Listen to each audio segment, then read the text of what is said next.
This is a Star News Brief. I'm Samuel Otieno. Opposition Chief Raila Odinga's troops have gradually embraced President William Ruto months after a toxic election. The warming relations are likely to give the new administration fresh impetus in winning what has been considered Raila's impenetrable stronghold. Key Raila allies from across the country, including his Nyanza political bedrock, have agreed to work with Ruto, heralding a new political dispensation. The president on Friday kicks off a symbolic two-day visit to Nyanza that will be attended by Raila's trusted lieutenants, including top ODM leaders.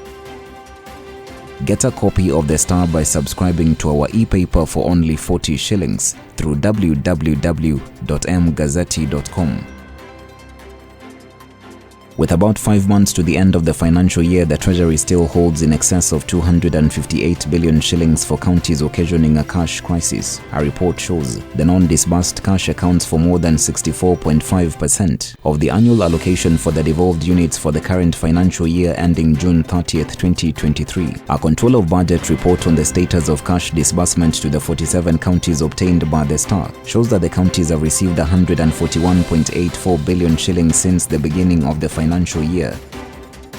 The US government has offered a staggering 1.2 billion shillings bounty on anyone who will help capture a wanted terror suspect linked to the Dusit D2 hotel complex attack. US officials and their Kenyan counterpart said Mohammed Abdi Aden is a leader of the terrorist group Al-Shabaab. They added he was part of the cell that planned the attack on the Dusit D2 hotel complex in Nairobi in 2019 that left 22 people dead.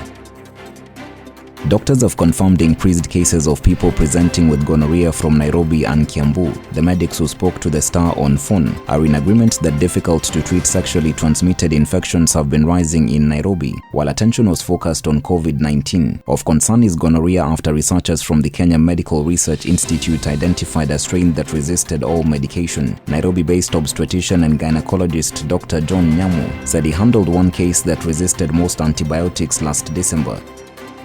Hundreds of Kenyan children now face long-term damage from severe wasting, including possible death, without urgent therapeutic food and care. Severe wasting, which makes children dangerously thin, is the worst form of undernutrition. The public agency responsible for drought response has now advised that therapy for severe acute malnutrition, such as ready-to-use therapeutic food and ready-to-use supplementary food, be sent to children in affected counties. The National Drought Management Authority said the most affected counties are Marsabit, Mandera, Garissa, Baringo, and Isiolo. Get a copy of The Star by subscribing to our e-paper for only 40 shillings through www.mgazzetti.com.